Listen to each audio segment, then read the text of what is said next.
Bonjour à tous et bienvenue dans l'émission qui parcourt le temps musical.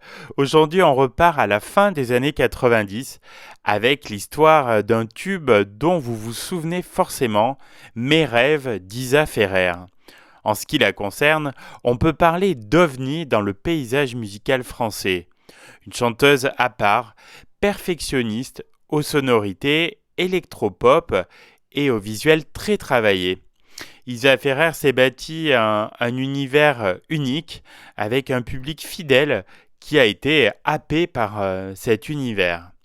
Née à Oran d'un père algérien d'origine égyptienne et d'une mère française, Isa Ferrer passe son enfance à Chambéry. Début des années 90, direction Paris où elle prendra des cours d'art dramatique au studio Pygmalion. Alors qu'elle fait ses premiers pas au théâtre, elle est repérée par Bertrand Tavernier, qui lui offre un petit rôle dans son film L627.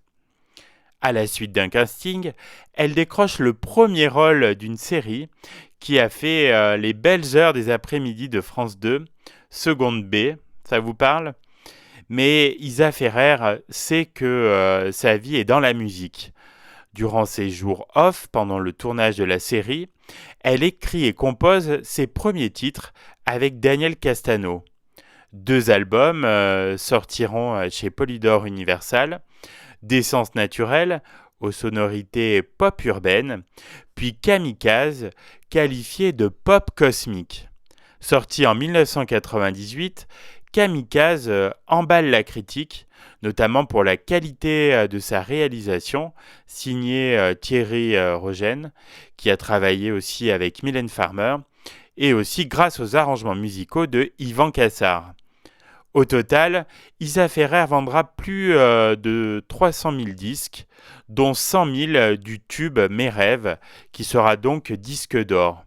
Ce titre, qu'il a fait connaître du grand public, est enregistré en 1997 à Londres, sous la houlette des Rapino Brothers, collaborateurs réguliers de Kylie Minogue.